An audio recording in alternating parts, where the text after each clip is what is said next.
Hello, I'm Ellen with Be So Creative. Today I want to tell you a few little tips that are going to make sewing binding onto your quilts using your machine much easier. I love to use my sewing machine for the binding process all the way from the beginning to the very end, including tacking down my binding at the end. I know some of you don't feel confident yet doing that on your machine. You're still doing that by hand. And I'm just going to show you that having a few little tips is going to make this a very easy process for you. So I have a nice little fall quilt. I've already cut out my strips and I've made these 2.5 inches wide. You can use 2.25 inch. I recommend as you're starting out, go ahead and use 2.5 inch strips. And the first step is, of course, we need to join these strips together. So let me show you how we do that at the machine. When I'm putting strips together for binding, I like to think of the bed of my sewing machine table as a map of the United States. So I've got the west over here, I've got east over here, and I take my first strip and I lay it from west to east.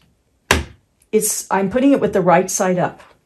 Now I take my next strip, and this one I want to put north to south. But, of course, I want to sew right sides together. Now, you'll notice that I have not cut off the selvages. This is the lazy girl's way of doing this. I'm going to go ahead and just do my sewing first, and then I'll be able to trim the selvages off when I trim my seam allowance. So, thinking of that map, west to east, north to south, right sides together, where I want to sew is from corner to corner. And I always think of the two cities. Seattle to Miami. When I think of Seattle to Miami, it always helps me remember where to get the right angle of the seam line. So I'm going to turn. I'm going to line that up. And now I can sew right across corner to corner.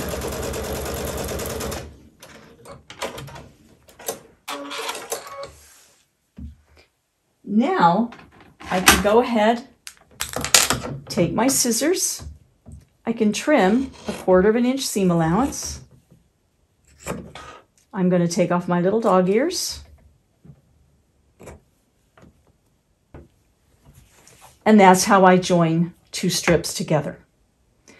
When I go down to the next strip, I want to be sure that I keep my right side up.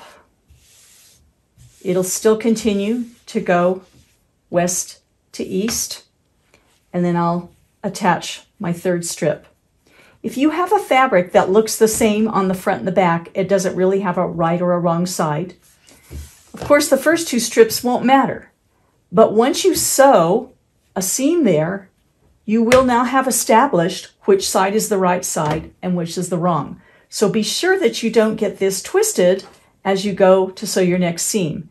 Keep it up so you can remember that this is the right side.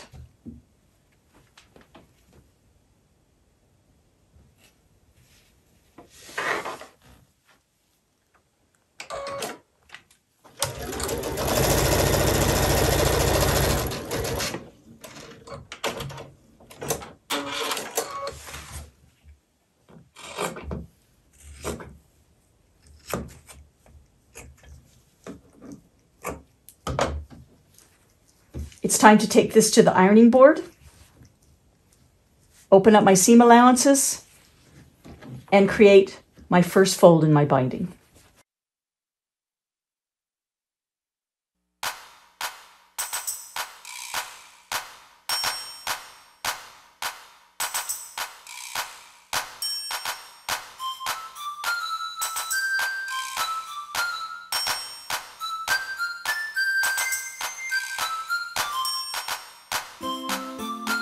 Here's a little gadget I love. It sure makes folding this binding simple.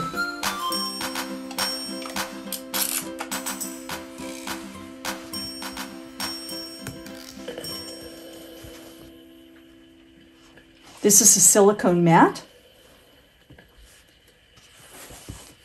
It can take a lot of heat. So I just lay a dry iron right there.